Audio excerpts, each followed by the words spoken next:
నిర్మల్ జిల్లా కేంద్రంలోని బంగల్పేటలో పోలీసులు కమ్యూనిటీ కాంట్రాక్ట్ ప్రోగ్రాం చేపట్టారు. శివారు కాలనీలో బృందాలతో తనిఖీలు చేపట్టారు. సరైన పత్రాలు లేని 43 ద్విచక్ర వాహనాలను, ఒక ఆటో, ఒక టాటా మ్యూజిక్ వాహనాన్ని స్వాధీనం చేసుకున్నారు.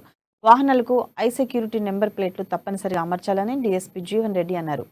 సిఐ మల్లేష్ మాట్లాడుతూ జిల్లా ఎస్పీ ప్రవీణ్ కుమార్ ఆదేశాల మేరకు నిర్బంధ తనిఖీలు చేపట్టినట్లు తెలిపారు. అనుమానితులు కాలనీల్లో కనిపిస్తే పోలీసులకు సమాచారం అందించాలని సూచించారు.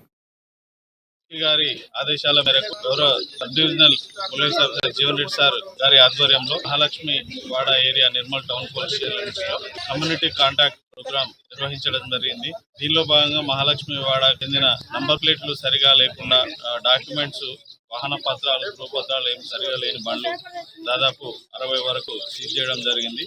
ఇందులో ఒక 55 మోటార్ సైకిళ్ళు, ఒక 2 ట్రాలీలు, ఒక ఆటో సీజ్ చేయడం జరిగింది. అదేవిధంగా ఈ కార్యక్రమానికి హాజరైన మహాలక్ష్మి వాడకు చెందిన వ్యక్తులందరికీ సైబర్ నేరాలు మరియు ట్రాఫిక్ రూల్స్ గురించి అవగాహన కార్యక్రమం నిర్వహించడం జరిగింది.